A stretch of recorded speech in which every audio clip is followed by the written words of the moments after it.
রোজকার মতোই সকালের ব্রেকফাস্টে ভাত খাওয়ার পর আজ লাঞ্চে ভাবলাম একটু হালকা লাঞ্চ করব। তো সেই জন্য ফ্রিজে থাকা ফ্রোজেন সুইট কর্নগুলোকে ভিজিয়ে নিলাম।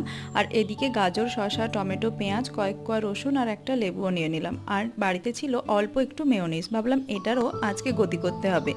তো ফ্রাই প্যানের মধ্যে অল্প একটু দেশি ঘি নিয়ে রসুন আর পেঁয়াজটা সটে করে নিলাম। তোমরা ঘিয়ের বদলে এখানে বাটারও ইউজ করতে পারো। এরপর কেটে রাখা ভেজিস আর অল্প একটু নুন দিয়ে ভালো করে সটে করে নিয়ে কর্নগুলো এর মধ্যে দিয়ে দিলাম। কিছুক্ষণ নাড়াচাড়া করে একটা সবজি মশলা অ্যাড করলাম। বাড়িতে যেহেতু গোলমরিচের গুঁড়োটা ফুরিয়ে গেছে, আর হাফ লেবুও এতে স্কুইজ করে দিলাম টক মিষ্টি ফ্লেভারের জন্য।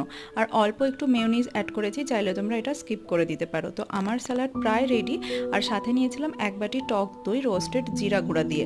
আর স্যালাডের ওপর থেকে ছড়িয়ে দিলাম রোস্টেড সাদা তিল, যেটা আমার ভীষণ পছন্দের। তোমরা অবশ্যই বাড়িতে এটা ট্রাই করো। আর যদি সুইট কর্ন না থাকে তাহলে বয়েলড এগ কিংবা বয়েলড চিকেন দিয়েও ট্রাই করতে পারো। সত্যি বলছি, স্যালাডটা খেতে অসম্ভব সুন্দর হয়েছে।